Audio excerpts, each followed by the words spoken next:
awal-awalnya sebelum itu saya mijit. Mijit. Sebelum yang tadi itu kita cari itu mijit. Pertama saya datang ke sini, begitu saya seminggu di sini, uang bekal habis. Habis. Tuh. Iya. Sampai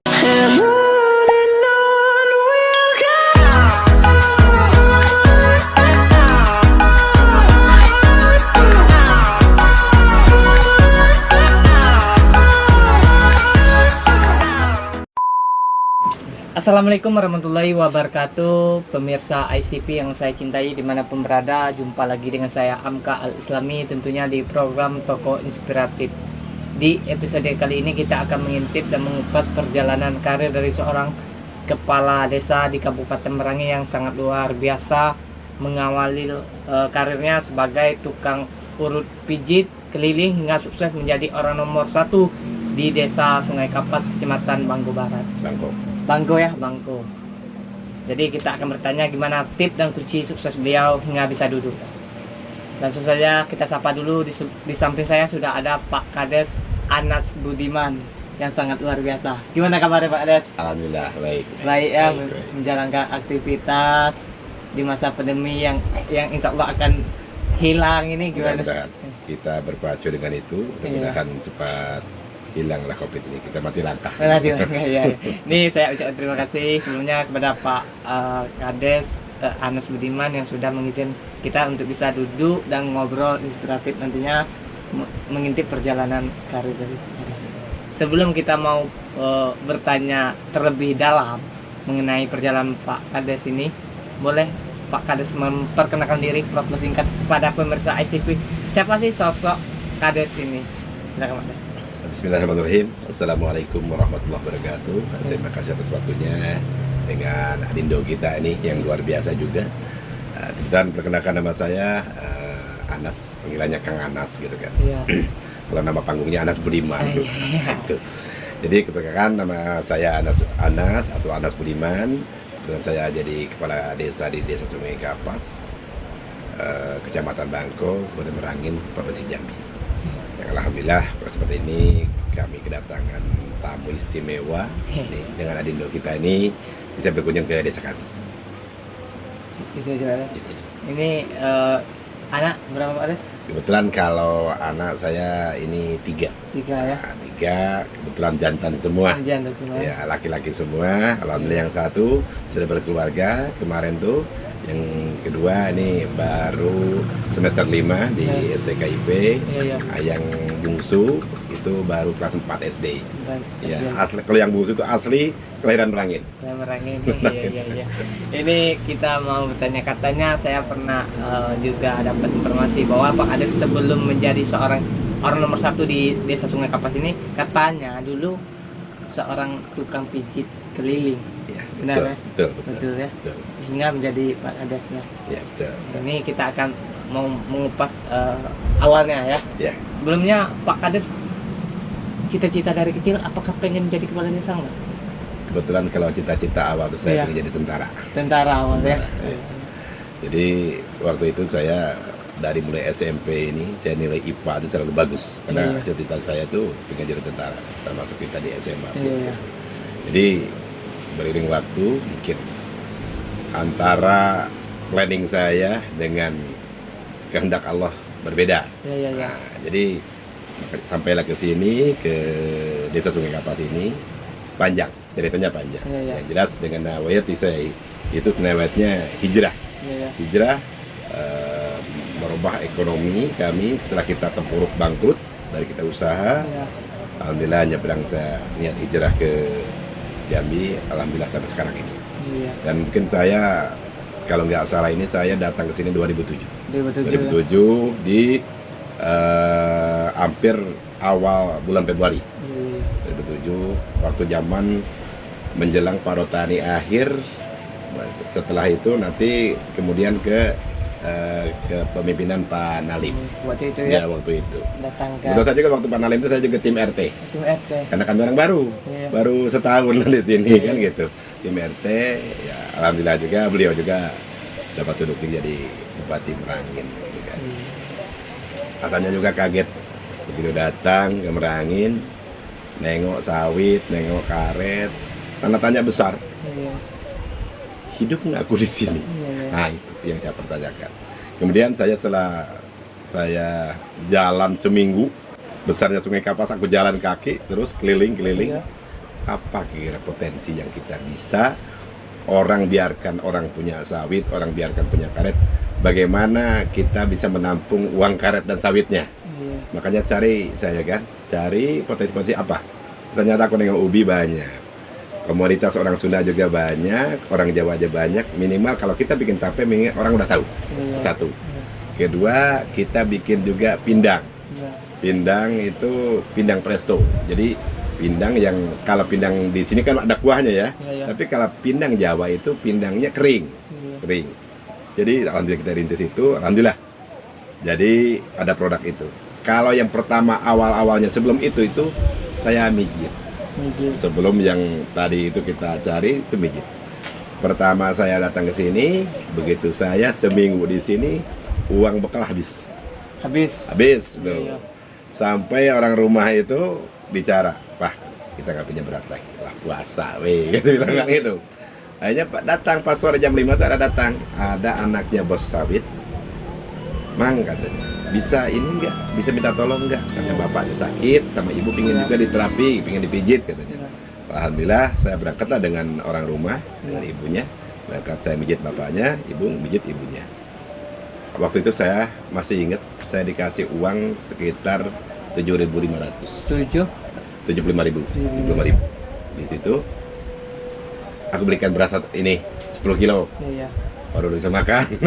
Iya. So, kalau untuk tinggal rumah, saya mungkin tinggal rumah di tempat orang ini 6 kali. 6 kali pindah rumah. Di situ kita numpang. Kalau rumahnya belum ada WC-nya, pasti aku bikin WC di situ. Iya. Udah ada 2 yang aku bikinkan WC. Kadang-kadang tuh ada WC lah. Iya. Jadi yang satu panggil. Yang ketujuh ini saya punya tanah di sini. Saya kredit. Ya 3 tahun baru lunas. Baru lunas. Sama dengan kredit motor lah. Gitu. Baru lunas. Akhirnya alhamdulillah selesai sampai sekarang ini. Jadi kemudian yang saya ingat pesan dari bapak saya itu yang pertama mungkin sebelum beliau meninggal itu satu sholat kan. Iya. Sholat yang keduanya, Nas, kamu dimanapun kamu berada harus jadi manfaat buat orang lain. Itu salah satu yang saya masih ingat sampai Iya. sekarang. Mungkin juga saya terapkan juga ke anak cucu saya juga ke depan. Nah itulah. Kemudian masalah kemasyarakatan, kita harus jadi panutan dan juga harus jadi teladan juga. Kenapa? Hidup kita ini sadar tidak sadar pasti ditilai orang. Iya. Jadi insya Allah kita yang penting nawati kita untuk kebaikan, jalan. Nggak usah dengar kiri kanan, jalan. Kalau yang saya rasakan, saya juga besar di organisasi. Iya. Saya dari mulai sekolah itu di Pramuka, di OSIS, pendaki gunung, sampai saya pun di olahraga pun insya Allah, kalau mas saya olahraga insya Allah dari mulai main bola, bulu tangkis, tenis meja, voli, insya Allah. Bisa. Catur insya Allah. Multi talenta. Ya. Bang ada. Kebetulan. Serba bisa. Belum pas datang ini, gitu nih, ini Dinda, Iya. pas datang ke sini, jadi setahun ini saya langsung MC. MC juga bisa pengacara ya. Jadi ada Setahun setiap datang. setiap hajatan, pertama setahun di sini itu, setiap hajatan, saya rewang di situ bantu-bantu dan juga saya juga jadi MC di situ juga. Gitu. Alhamdulillah, termasuk orang rumah juga, ibu juga suka nyanyi juga. Karena Iya. kebetulan saya juga punya punya grup juga di sana. Oh, Di Jawa tuh, di Bandung itu ya? grup keluarga gitu kan, ada di tim musik juga gitu. Nah itu salah satunya yang jelas kita datang ke sini pertama yang saya rangkul ini kepemudaan. Waktu saya ngelatih main bola, Iya. main bola sampai waktu ada Dandim Cup kita Sungai Kapas juara umum waktu itu. Iya. Nah itu Dandim Cup itu zaman Karang Tarunanya itu Asis Sahrul yang anggota dewan sekarang nih. Iya. Itu kita dapat Dandim Cup waktu itu. Ya alhamdulillah. Jadi yang pertama itu ya masalah kemasyarakatan, kita harus aktif walaupun bagaimana tetap dalam saya pesankan dengan siapa saja. Jadi dalam kehidupan ini mungkin tiga ini nggak bisa lepas. Iya. Yang pertama silaturahmi, Iya. birokrasi, politik. Iya. Satu paket nggak bisa lepas ini. Hmm. Insya Allah kalau kita menjalankan ini semuanya ini kesatuan Kesatuan. 3 ini. 3 itu. Nah, kebetulan saya juga alhamdulillah pada saat ini kami juga di Forum Kades atau Abdesi Kabupaten Merangin, kebetulan saya menjabat menjadi wakil ketua. Kemudian di provinsi saya menjadi juru bicara Abdesi khusus untuk di provinsi. Kemudian insya Allah mungkin tanggal 26 saya berangkat dengan rombongan kawan-kawan yang ada di Jambi, berangkat ke Gedung Nusantara 4 yang ada di DPR MPR untuk mengikuti pelantikan kepengurusan DPP Abdesi Nasional. Itu ya. Ya. Ini kita boleh bercerita sedikit mengenai sebelum menjadi kades itu tukang urut pijit dari keliling itu berapa sih biasanya dibayar orang dulu? Jadi kalau kami Iya. pesan guru juga, Ya. pesan yang harus kita amalkan tanpa tentang orang bagaimana, agar saya tetap saya ikuti itu, Iya. tidak boleh menghargai. Iya. Jadi kita yang diterima itulah rezeki kita. Iya. Karena belum tentu juga. Kalau kita matok, jadi kadang-kadang gini, saya dari ucapan terima kasih sampai rokok sebungkus nominal 25.000, 50, sampai ada juga yang ngasih 1 juta Iya. dengan saya. Jadi saya nggak mematok. Iya. Itulah bukan rezeki kami. Contoh, yang tadi yang terima kasih tadi ketutup dengan yang 1 juta, Iya. iya kan? Iya. Kalau kita hitung-hitungan. Iya. Jadi tetap semua rezeki itu Allah yang ngatur. Betul. Cuma kita hanya menjalani lah. Makanya kalau aku sering di medsos juga aku sampaikan, sering bikin status ini, hidup ini pilihan, tapi kalau mati itu bagian. Tetapi kita tinggal cukup aja kita melaksanakan, melakoni, Iya. menikmati dan mensyukuri, itu aja sebenarnya. Iya. Simpel sebenarnya hidup tuh. Jangan dibikin susah. Iya. Jalani baik. Jalani aja Pak. Iya. Jadi dari 2007 hingga 2016 itu terus menekuni sebagai tukang urut tadi Masih sampai sekarang. sampai sekarang. Sampai sekarang. Jadi dimanapun, kapanpun, selagi saya sempat dan saya bisa, saya lakukan. Tetap dilakukan Silakan. sebenarnya. Itu kabarnya seluruh para petinggi teras di Merangin sudah merasakan pijit dari Ya. seorang Pak Kades ini. Ya, insya Mulai dari Allah. Pak Bupati, Ketua DPR, pokoknya Kapolres dan Dandim, semua sudah Jari. merasakan pijitan dari Pak Kades ini, sangat luar biasa sekali. Untuk yang lebih jauhnya nggak Pak Kapolda juga. gitu kan. Pak Kapolda juga pernah kan luar sampai ke provinsi. Iya, iya. Iya. Ini hingga banting setir kok jadi kades itu gimana? Wah. Jadi mungkin salah satu pernah yang saya ucapkan waktu itu saya jadi tim PHBH 2015. Iya. Kebetulan saya ngobrol, duduk bareng, minum jamu tuh di bawah pasar bawah tuh. Iya. Jadi itu ada kawan saya, ada kawannya dari Sungai Mano kalau nggak salah. Iya. Dia nanya kan, Cok, jalan bang kan? Udah dapat suara belum? "Ah, sudah bang, baru dikit bang." Itu yang saya ingat itu. Iya. Kamu beli amplop, pergi ke Trans 2, kamu dapat suara, isi 50 ribuan satu amplop. Sakit. Dalam waktu itu dalam hati saya, ya Allah, ini kebijakan yang kita harus ambil. Iya. Waktu itu saya nggak ada, waktu itu jadi kades nggak ada. Mungkin Allah mencatat itu niat saya, bagaimana kita harus punya dewan juga di desa kita, istilahnya.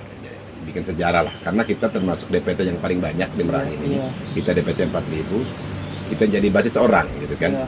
Sementara kita tidak berbuat apa-apa. Ya itu kenyataan semacam itu. Iya. Jadi dalam hati itu, ya Allah, berikan aku memberikan kebijakan aku pegang kebijakan. Itu pertama. Iya. Nah, belum kepikiran aku jalan, enggak ada kepikiran. Iya. Mungkin harus begitu jangan. Jauh ya. Ya, jauh. Jadi berjalan lah. Ya, berjalannya. Kebetulan juga pas berjalan, pas ada pencalonan Pilkades, yang saya coba untuk melakukan itu, gitu Ya. kan, untuk ikut persyaratan bakal calon. Iya. Ya, alhamdulillah, kebetulan yang daftar waktu itu sekitar 10 orang, Iya. banyak luar biasa, gitu Ya, kan. antusias ya. Nah, antusiasnya. Kemudian ada seleksi karena dibatasi harus 5 orang. Iya. 5 orang. Nah, akhirnya kita bertanding 5 orang. Nah, kebetulan saya dengan selisih dengan nomor 2 itu hanya 61 suara sebenarnya. Itu yang sebenarnya kan. Berapa? Cuma 61. Karena nanti berderet 1 2 3 4 5 gitu kan. Nah, kita ini selisih dengan nomor 2 itu Saya kalau nggak salah dapat 763. Yang nomor 2-nya dapat 702 kalau nggak salah. Jadi 61 bedanya. Iya. Ya yang walaupun gimana, yang penting kita udah dapat suara terbanyak. Karena dalam Pilkades itu walaupun satu ya menang tetap. Iya, Sama ada kayak Muara Jernih kan cuma selisih satu. Iya. Kemudian ada juga di Sungai Putih juga selisih satu juga itu. Iya. Tetap menang istilahnya. Ya kami masih ada interval 61. Berarti saya kepercayaan masyarakat pada dengan kami itu aja sebenarnya. Kalau kami cuma nawayatunya saya menjalankan amanah sesuai dengan fungsi saya sebagai kades, bagaimana kita bisa mengambil baik dana pusat, kabupaten maupun provinsi. Itu aja sebenarnya. Kalau saya cerita nggak ada. Kalau kita mau kaya, dagang lah. Iya betul. Iya, dagang. Kalau mau kaya itu dagang. Bebas gitu istilahnya. Tidak ada banyak aturan. Nah itu. Itu ya. Iya. Memang awalnya nggak ada niat. Iya, Nggak ada niat, namun berikan proses maka jadilah Pak Kades. Iya. Dalam proses menjadi Pak Kades ini apa yang dirasakan? Pertama saya waktu jadi kades itu bingung selama 3 bulan tuh. Iya. Apa nih program kita ini kan? Ya kita baru. Iya. Dan juga saya juga dapat pressure juga dari inspektorat. Aku dibengak-bengain. Aku nggak terima, dia bilang. Kita orang baru butuh pembinaan, Iya. gitu kan. Nah, tapi itulah jadikan saya pembelajaran di situ. Iya. Jadi tetap saya nggak tahu kita nanya, karena dana desa ini nggak sembarangan juga. Ini dananya, ini aturannya. Iya. Salah aturannya, salah bidangnya salah. Nah, jadi tetap kami sebagai terima kasih juga kepada pembina dari kecamatan, dari DPMD yang secara langsung membina kami untuk tertib administrasi. Yang alhamdulillah saya Sungai Kapas ini selama saya jadi kades saya menjadi sampel untuk administrasi dan audit itu dari BPKP udah 3 kali, Iya. BPK pusat 2 kali. Jadi jadi sampel. Jadi itulah prestasi kami dalam segi administrasi. Kalau bla bla bla bla orang yang lainnya ya monggo silakan saja. Kita aturannya kan begitu. Orang kan biasanya gini. Orang cuma ngomongan kita karena mereka ini nggak bisa di depan kita. Itu aja. Orang mau ngomongin kita, dia punya waktu luang untuk ngomongin kita. Kalau kami nggak ada waktu untuk ngomongin mereka. Iya. Nah itu. Jadi udah jalan dulu. Selagi kita pakai aturan, udah jalan aja. Jalan aja. Ini aturan itu aja. Nggak usah dengan kawan-kawan juga saya mengharapkan demikian. Kalau kita ada aturan, nggak usah pening, nggak usah susah, nggak usah ada takut diproses segala macamnya, jalankan baik sesuai aturan. Itu pokoknya. Nggak usah takut. Takut itu kalau kita salah, ya, kita takut dan juga harus nanya kalau nggak tahu. Wah, jangan sok tahu nantinya. Jadi awalnya bingung Ya. selama 3 bulan, tapi Ya. dengan proses Ya, berjalan dengan aman. berjalan. Enggak, Pak Kades ini juga sangat lihai dan piawai dalam melobi hingga pembangunan di desa Pak Kades ini sangat luar biasa. Alhamdulillah. Yang awalnya enggak, ini saya dapat informasi enggak ada sekolah SMA. Ya. Berkat kerja keras dari seorang Pak Kades ini hingga berdiri. Ya, alhamdulillah. Kami juga itu dibantu juga dengan tim 13 Ya. ya perintis itu. Sementara wacana kami sendiri kemudian sudah mulai jadi itu ada tim 13 yang melaksanakan Ya. mekanisme untuk realisasi pembangunan itu. Alhamdulillah sampai sekarang. Sampai sekarang ya. Sampai sekarang. Mudah-mudahan saya juga punya keinginan untuk mensejarkan SMA 20 ini dengan SMA-SMA yang lain. Iya. Saya ingin backgroundnya karena untuk tanah luas. Iya. Saya ingin makanya sarana-sarananya kita dongkrak. Iya. Baik, karena ini karenanya kalau SMA kan provinsi ya, Iya. bukan kabupaten lagi. Makanya kita punya calon-calon dewan-dewan yang di provinsi ya untuk membantu itu. Iya. Bagaimana sarana prasarana ini terpenuhi. Iya. Kalau fasilitasnya komplit segala macam, insya Allah orang minat untuk SMA itu banyak. Iya, betul. Kalau sarananya komplit, kalau enggak ya tetap dia apalagi ke yang lebih lebih mapan, lebih favorit kan begitu. Iya. Nah, itu. Sejauh ini Pak Kades untuk program di desa Pak Kades ini BUMDesnya Alhamdulillah, Berjalan alhamdulillah dengan kita udah berjalan, udah kurang lebih hampir 2 tahun sekarang ini. Ya mudah-mudahan karena BUMDes ini kita wacananya ke depan ini harus menjadi sebagai basis ekonomi desa ya. dan juga urat nadi ekonomi desa. Enggak selamanya juga dana desa itu ada. Ya. Jadi kalau kita BUMDes kita udah jalan, sepenuhnya dana desa yang kita kelola di BUMDes, insya Allah. Jadi nanti walaupun itu ke depan pun itu ada istilahnya 60-40. 60 itu tetap dana desa, 40 boleh dari luar. Iya. Tetapi ada kemitraan di situ. Iya. Ada semacam MOU-nya yang dijelaskan gitu. Juga banyak juga yang saya inginkan ini kerjasama dengan baik dengan BPJS. Jadi warga-warga saya nggak perlu jauh-jauh ke Bangko, kita bisa layani di sini, gitu kan. Baik tenaga kerjaan maupun yang kesehatan. Gitu ya. Semua berjalan dengan aman ya. Mudah-mudahan. Ada nggak kendala dalam proses menjadi seorang pengusaha? Oh banyak, Ya. banyak. Rintangan itu baik dari dalam maupun dari luar itu biasa. Ya. Karena itu kalau saya anggap sebagai pembelajaran dan pendewasaan diri. Ya. Jadi kami juga kita menyikapi warga ini kan kita harus bijaksana. Kenapa? Warga itu bermacam-macam dan apalagi di Sungai Kapas ini banyak.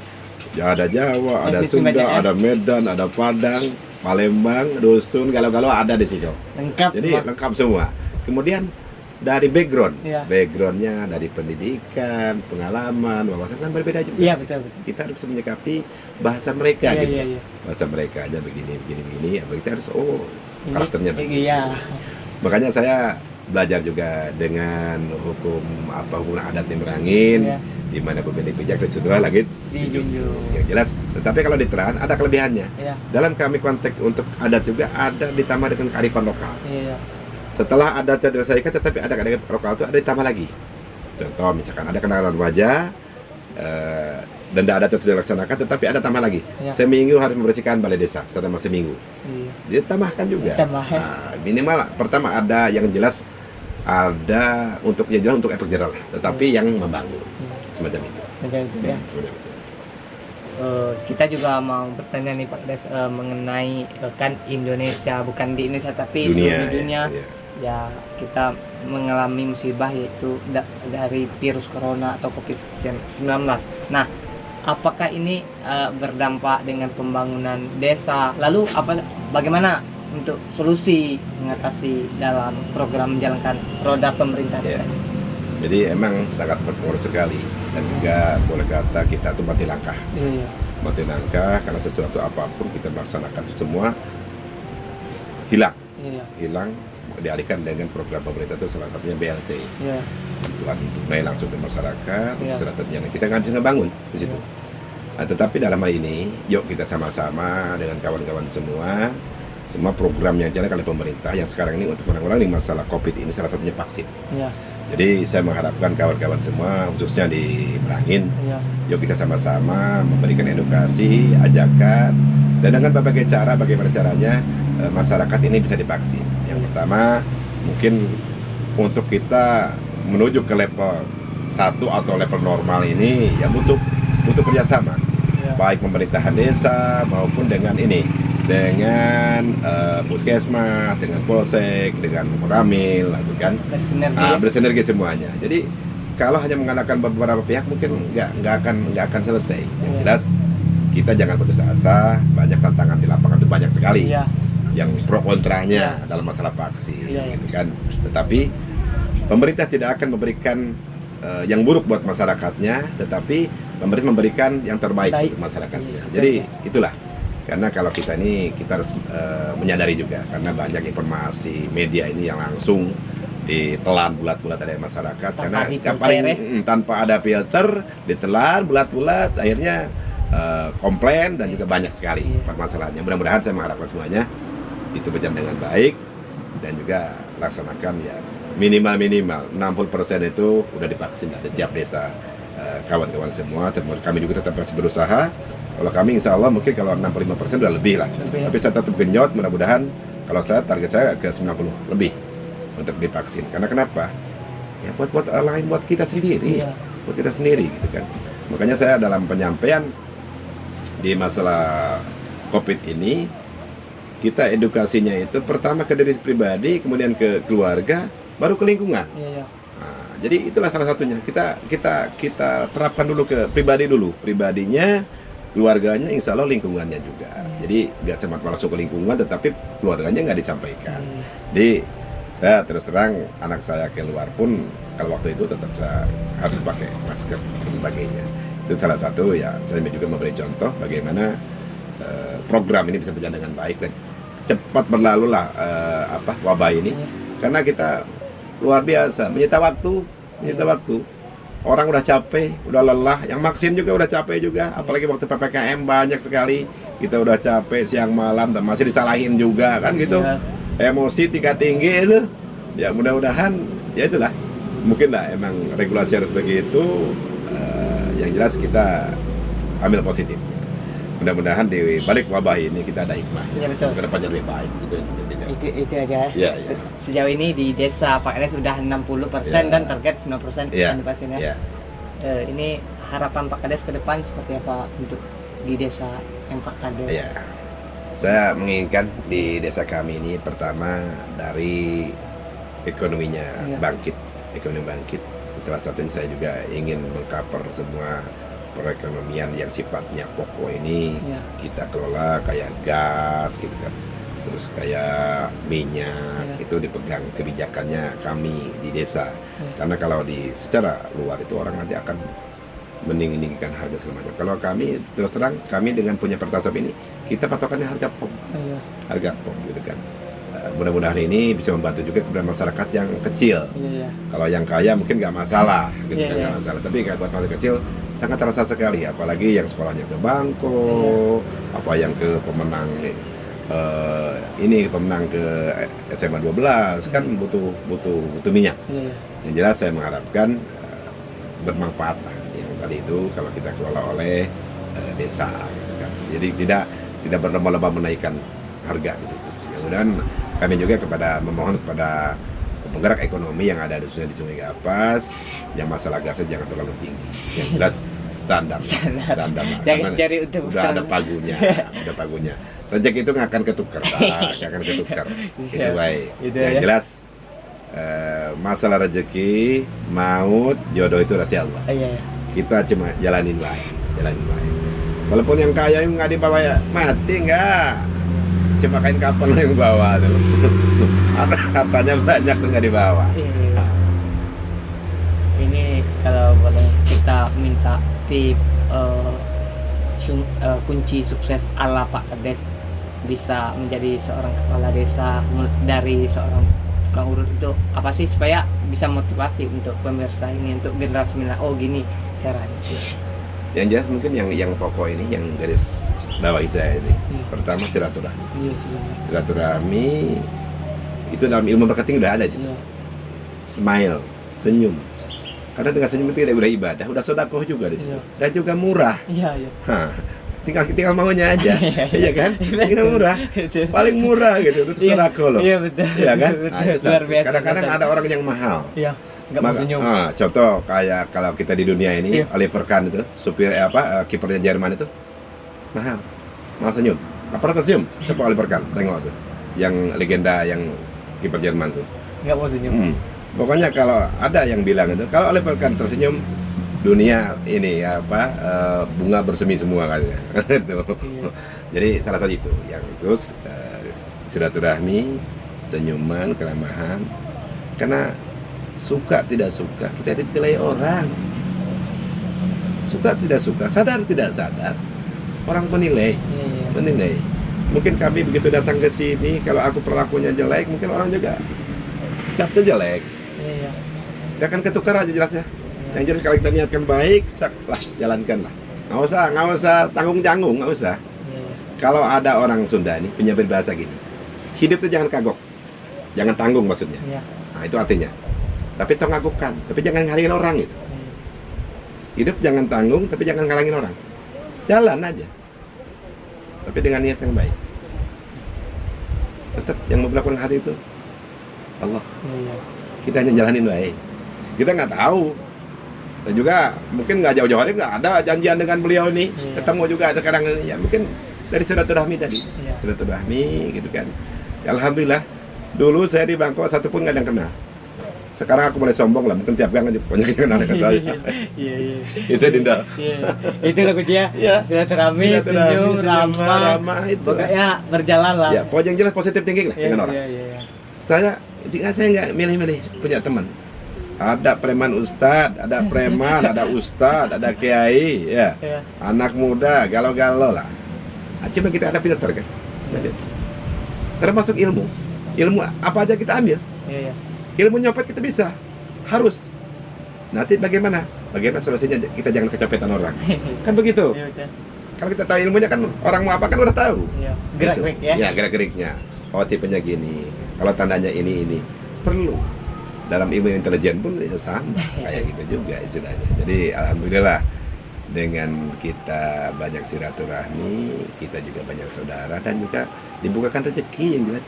Iya. Karena rezeki itu kita sesama kita ini. Iya, betul. Kuncinya apa? Silaturahmi. Iya. Silaturahmi. Tanpa silaturahmi, coba buka di bab silaturahmi luar biasa. Luar biasa. Bab sodako, bab silaturahmi luar biasa. Itu janji Allah, bukan janji manusia. Iya.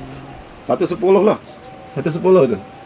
Iya, iya. 1/10, insya Allah. Itu ya. Nah, Itu 1/10. kunci ala Pak Kades ya. Ya, itu aja. Kita nggak usah ngitung-ngitung ini jasa-jasa kita. Yang dihitung ini jasa orang lain Iya. ke kita. Jasa kita nggak usah dihitung itu. Jasa orang lain gitu. Dia itu berbuat baik, berarti kita harus lebih.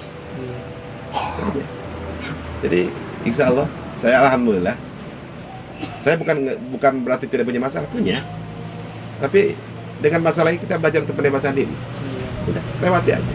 Karena tidak naik kelas kalau tidak ujian. Iya. Gitu kan? Iya. Nah, sama. Kita kehidupanku siapa yang punya nggak masalah? Punya semuanya. Iya. Jadi kalau kita bisa melewati ujian tadi, masalah tadi, misalnya naik kelas, Naik tingkat lagi. naik tingkat lagi. Itu kuncinya. Kalau nggak ujian nggak naik kelas. Itu aja. Ini cukup ya. Ya. Mungkin hanya itu di episode kali ini kita mengintip dan mengupas perjalanan dari seorang Pak Kades yang sangat luar biasa, namanya cukup tenar, se-Kabupaten Merangin, memimpin desa yang sangat luar biasa, tapi program yang telah diperbuat untuk desa Sungai Kapas ini sangat luar biasa, mengawali karir sebagai tukang urut pijit sampai sekarang dan jadi Pak Kades juga. Kunci sukses ala beliau yaitu senyum, ramah, dan memperbanyak silaturahmi Pak Kades ya. Betul. Mungkin hanya itu yang bisa kita intip. Jikalau ada kata-kata saya yang kurang berkenan, kurang enak didengar, saya mohon maaf. Sekali lagi saya ucapkan terima kasih kepada Pak Kades yang sudah mengizinkan saya untuk berkunjung ke rumah beliau. Akhir kata saya akhiri dengan wassalamualaikum warahmatullahi wabarakatuh. Waalaikumsalam.